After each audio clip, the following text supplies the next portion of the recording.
Բարի երեկո բարեկամներ, օրակարգն է եթերում։ Հանրային ստեղծագործական խումբը շարունակում է հետամուտ լինել մեր հասարակության կենցաղում, առօրյայում, հոգեբանական մարտահրավերների և նոր իրավիճակի պայմաններում ծագող հիմնախնդիրների լուծմանը։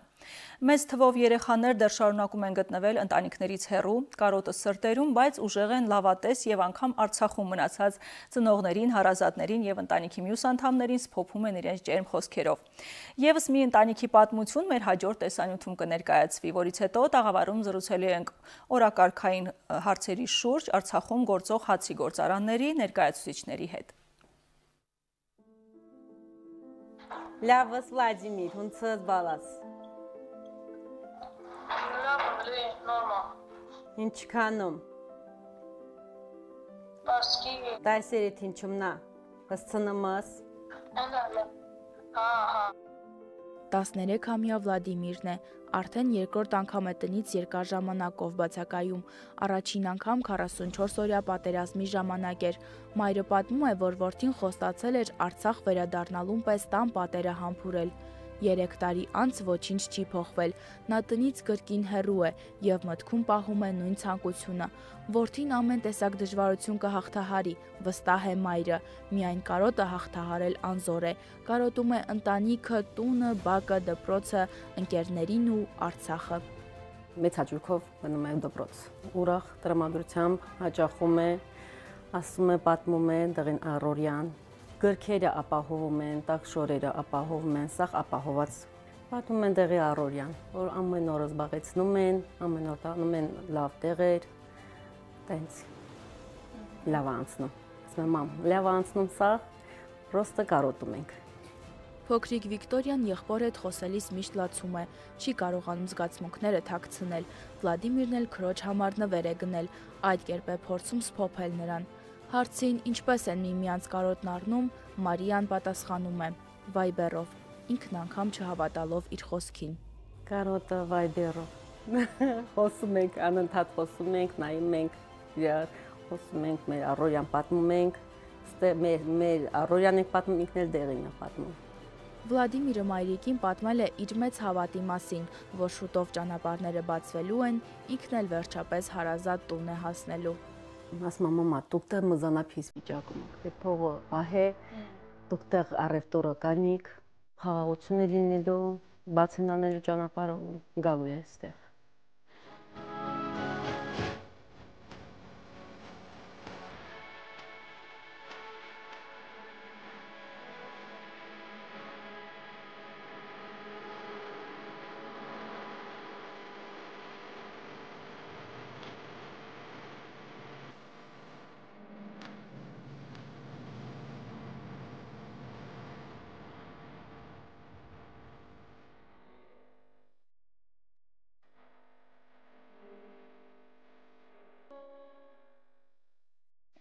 Շարունակում ենք մեր աշխատանքը ուղիղ եթերում, տաղավարում շրջափակման պայմաններում գործունեություն ծավալող հաց արտադրող ընկերությունների ներկայացուցիչներն են, մասնավորապես Կարավայ սահմանափակ պատասխանատվությամբ ընկերության ներկայացուցիչ Սոֆիա Պետրոսյանը և Էրմի Փակbaşնետիրական ընկերության ներկայացուցիչ Արթուր Ավանեսյանը, բարև ձեզ։ Եվ կարծում եմ մեր բնակիչները եւս նկատել են, վերլուծել են, որ շրջափակման առաջին իսկ օրերից կարծես այդ խոճապային տրամադրությունները կոնկրետ հացի փռերի, խանութներում հացի հետ կապված արկա էին։ Կարծես որոշ ժամանակ հարցը կարգավորվեց, որոշակի վերահսկողության տակ էր եւ ահա վերջին մի քանի օրերի ընթացքում ելի կա լարվածություն, հերթերը գոյանում են նաեւ հացի փռերի առաջ կամ հացը վայրկյանների ընթացքում խանութներից սպառվում է։ Ուզում եմ նաեւ ձեր վերլուծությունները լսել, ինչի հետ եք դուք պայմանավորում սա։ Խնդրեմ։ Բարև ձեզ, շնորհակալ եմ հրավերի համար։ Ճիշտ ասած, կարծում եմ սկզբնական շրջանում հիմնականում այդ խոճապը եղել է էլեկտրաէներգիայի հետ կապված, այսինքն մինչև մարդիկ հարմարվել են, մինչև հացի գործարանները հարմարվել են այդ գրաֆիկին, սկզբնական շրջանում հա խնդիրը առաջացել է, բայց կարծում եմ հենց գրաֆիկի կարգավորման հետ կապված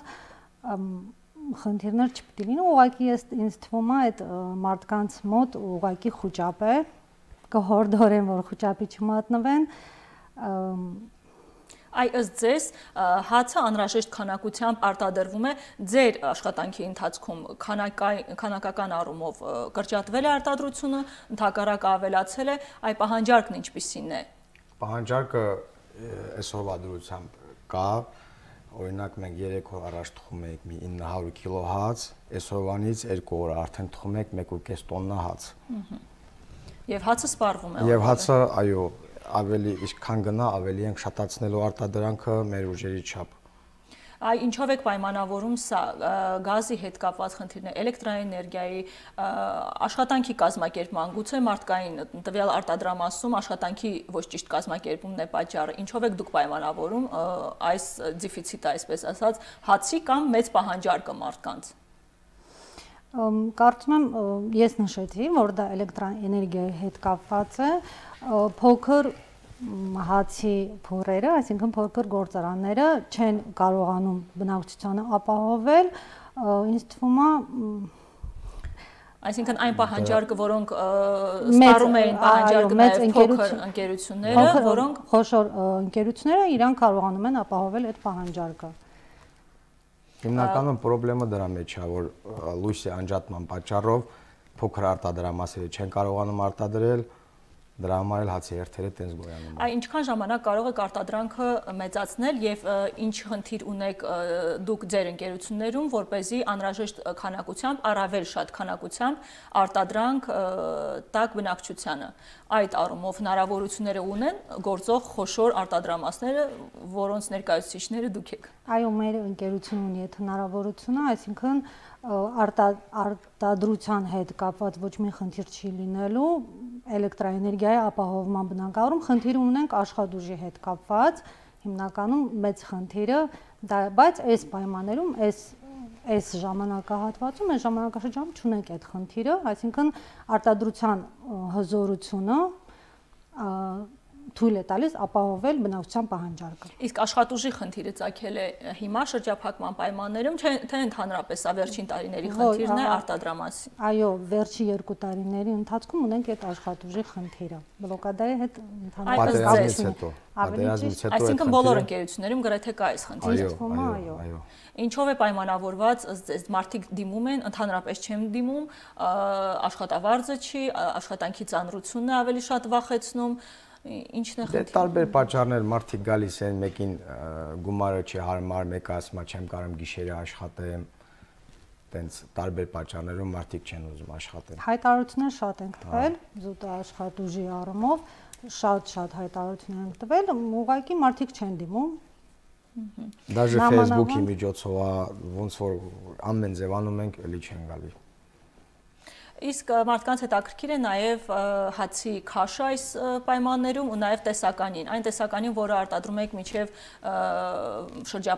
շրջափակման պայմաններում եւս արտադրությունը շարունակվում է նույն բազմազանությամբ տեսականիով, թե որոշակի սահմանափակումներ այդուհանդերձ արել եք։ Չէ, չունենք ոչ մի սահմանափակում չունենք, ոչ տեսականու առումով, ոչ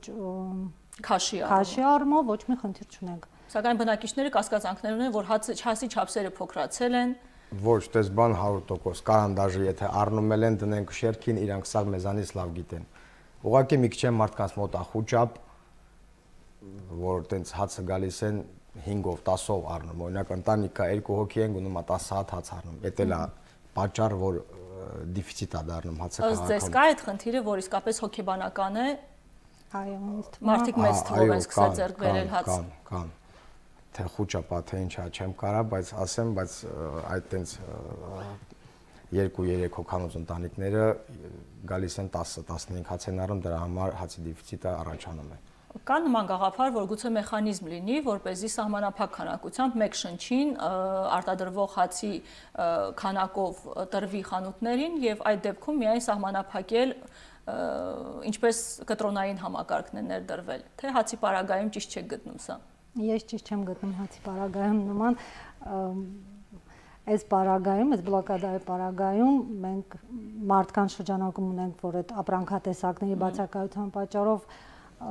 այդ խուճապը, քանի որ հացը դա առաջին անհրաժեշտ ապրանքատեսակն է, չեմ կարծում, ինձ թվում է ավելի շատ մեր իշխանությունների կողմից ուշադրությունը պիտի լինի հաց արտադրողներին, այսինքն թե պետական աջակցության, թե ուղղակի մի հատ հարցազրույց լինի արտադրողների հետ թե ինչ խնդիր ունենք, այո, հաց արտադրողների մասնակցությամբ Այս հարթակը արդեն ստեղծվել է, մասնավորապես ձեր ընկերությունները ըստ ձեզ ինչ քաղաքականություն կամ ինչ հարաբերություններ պետք է ունենաք պատասխանատու կառույցների, իշխանության տարբեր ճյուղերի հետ, որպեսզի ըստ ձեզ ձեր աշխատանքը ավելի համակարգված լինի, ավելի զգաք, որ պետությունը ձեր կողքին է, կոնկրետ ինչ խնդիրներ ունեք, որոնք կարող են այդ աջակցությամբ լուծում ստանալ։ Օրինակ, մեր խնդիրը ճիշտ է, հացում հիմի խնդրեմ չկա, նյութական ամեն ինչը տալիս են, ուղղակի թխվածքել ենք արտադրում, օրեկան որ այն վաղտ արտադրում ենք, սպառում ենք 50 կիլո շաքարավազ, հիմի 20 կիլոյի վրա կանգնել ենք, որովհետև չենք կարող ապահովենք ամեն օր 50 կիլոգրամ շաքարավազ։ Եթե իշխանությունները միջամտեն, մի քիչ ավելացնեն արտադրողներին նյութական մարգարինա, պեսոկա, ձուլա, կարանք ամեն ձև էլ ապահովենք ժողովրդին։ Խնդիր չունենք աշխատուժի հետ թխվածքի պարագայում։ Մենակ հացի մոտ աշխատուժի խնդիրը։ Մենք նույնպես արտադրամասում հզորության հետ կապված խնդիր չունենք, պաշարի հետ կապված խնդիր չունենք, խնդիր ունենք մենակ, ասենք, գեներատորի պարագայում, ապահոված էինք գեներատորով, ուղղակի այս վերջին օրերին ունեինք գեներատորի անսարքության խնդիր, որի համար դիմել էինք մեր օպերատիվ շտաբ օգնության համար, այսինքն 15 օրով գեներատորը պիտի կանգներ, վերանորոգեին, ուղղակի դիմեցինք 15 օրով օգնություն աջակցեին, այո, գեներատորի համար պատասխան դեռ չունենք։ Մեր մոտ էլ մենակ գեներատորը ամեն ինչ կա, մի քիչ դիզվառելիքի խնդիր է։ Խնդիրը մեծ նաև դիզվառելիքը, այդ առումով կարողանում եք ըստ գրաֆիկի, ըստ պլանի, ինչ կատարվում է շրջափակումից առաջ մատակարարումը խանութներին տվյալ նույն ժամերի, այսինքն եթե մատակարարվում է օրվա մեջ 3 անգամ, այսօր եւս նույն պլանով շարունակում եք աշխատանքը, թե այստեղ եւս սահմանափակումներ կան։ Դե աշխատում ենք սահմանափակումները չլինի, քանի որ ժողովրդի համար ենք այդքան հաց թխում, օրինակ որ գազալացակայաններում չէին տալի, մի ավտոյով ենք բաժանել սաղ այդ ինչքան թխել ենք այդ մեկ Ինչը բնականաբար նաև ժամի խնդիր է ստեղծում, ժամի խնդիր է առաջանում, մարդիկ սովոր են արդեն այս կամ այն ժամին խանութներում տեսնել հաց։ Այո։ Դա էլ է խնդիր։ Փաստորեն խուճապն է հիմնական պատճառը ըստ ձեզ, նաև գիտենք, որ ներկրվող հացաբուլկեղենի, խմորեղենի մեծ տեսականի կար նաև Հայաստանի Հանրապետությունից, ունենք այսօր տեղում արտադրող հրուշակեղենի ընկերություններ, սակայն այդուհանդերձ տեղական արտադրանքը հաց արտադրողների կողմից կար։ Այսօր պահանջարկը ըստ ձեզ մեծացել է, սպառվում է արագ, հնարավորություններ ունեք այլ ընդլայնելու թեկուզ տեսականին ծրագրով ներկայանալու, որպեսզի գուցե սուբսիդավորում ստանա, այսինքն տեղական արտադրանքը ինչ որ ձևով ընդլայնենք։ Մենք ես նորից մեկ անգամ ասեմ, որ մենակ մեր նյութականի խնդիրն է թխվածքեղենի արտադրությունում։ Եթե ժամանակին կարանք պեսոկը աշխատողների խնդիր, տեսականու սարքավորումների խնդիր չկա։ Չկա, ոչ մի բան չկա։ Մենակ նյութական շաքարավազ, ձու, կարակ, այդտենց հարցեր է, որ չկա, դիմում ենք, տենց քիչ-քիչ տալիս ենք, մենք էլ քիչ-քիչ թխում ենք, որ ամեն օր թխենք, որ գոնե ժողովրդի մի մասն օգտվեն։ Պետք է խոստովանենք, որ նաև այդ խուճապային տրամադրությունը բերել են դրան, որ ալյուրի ձեռքբերումը եւս շատ արագ ակտիվացել է, այսպես ասած, շրջափակման օրերին, մարդիկ ալյուր են ձեռքբերում տներում պահելու համար, գուցե հնարավոր հետագայում խնդիրների դեպքում սեփական միջոցներով հաց թխեն։ Կա արդյոք այս վտանգը ըստ ձեզ բնակիչները հանգիստ լինեն, որ հաց արտադրողները կունենան ալյուր, կունենան ռեսուրսներ, ցանկացած պայմաններում, ինչու՞ չէ օգտագործել նաև գյուղացիների ռեսուրսները, չէ՞ որ մենք ժամանակներ ունեինք, երբ գյուղացիներ ապահովում մեծ պահանջարկը գյուղացիներ սպառում։